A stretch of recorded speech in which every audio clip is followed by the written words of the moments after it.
આવવાના છે. તું કે તો હું એમને વાત કરું. તું એમના ખેતરમાં કામ કરીશ?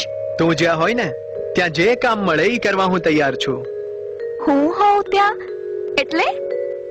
એટલે તું હોય તો કામમાં ભૂલ પડે તો મને શીખવાડે ને. એમ?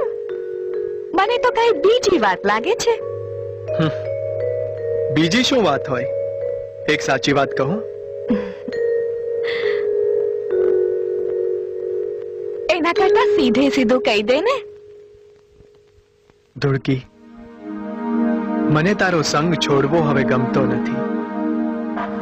ધુડકી, મને તારી માયા લાગી છે. નાથિયા, મને પણ તારી માયા લાગી છે.